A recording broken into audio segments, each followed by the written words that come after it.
در ناحیه وسه بخشیده به روز مادر همایش ایدانه در قصر فرهنگ ناحیه دایر کرده شد.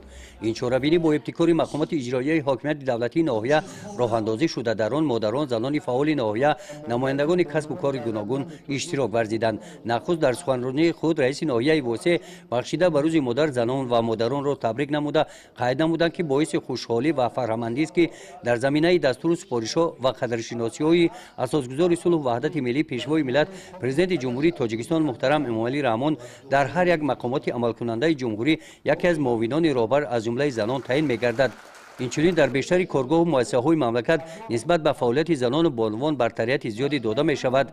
در برآمد پروکورور ناحیه باشد قید گردید که اقدام سرور دولت امکانیت بیشتری را برای اشتراک زنان در حاکمیت، فعالیت سیاسی و اداره‌کنی دولتی فراهم آورده شده. به شبهه رکن‌های دموکراتیک و بشری جامعه تاجیک را بهبود بخشیده برای بیشتر معرفت کنانی زنان و دختران سهم نظررس گذاشته ایستاده است.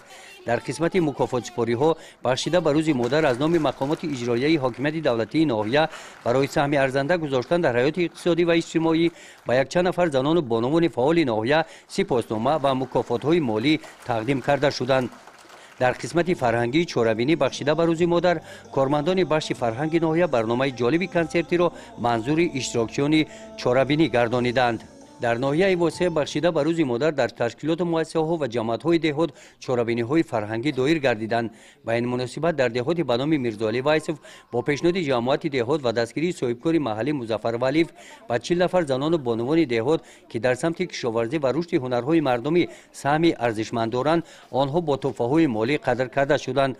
از نام جماعت دهات همچنین به سابقه‌داران مهنت مادران سینه‌شان از 90 ساله بالا تحفه‌های ایدانه سپاریدند.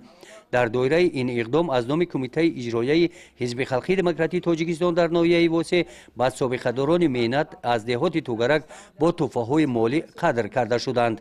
بخشیده به روز مادر همایش کارمندان ساحه معارف ناحیه باشد با اشتراک آموزگاران زنان و بانوان ساحه معارف در دهات به نام رودکی دایر کرده شد. در این چوره‌بینی رئیس ناحیه وسه و دیگر برآمد کنندگان شکرانه دوران صاحب استقلالی کشور نموده قید نمودند که به همه غمخوری‌های پیشوای ملت پرزیدنت جمهوری تاجیکستان محترم امامعلی رحمان آنها کوشش می‌نمایند که در تعلیم و تربیت نسل نورس سهم ارزشمند گذاشته باشند. در این جماعت از نام مقامات اجرایی حاکمیت دولتی ناحیه بخشیده به روز مادر به یک قطار آموزگاران تحفه‌های ایدانه سپاریده شدند.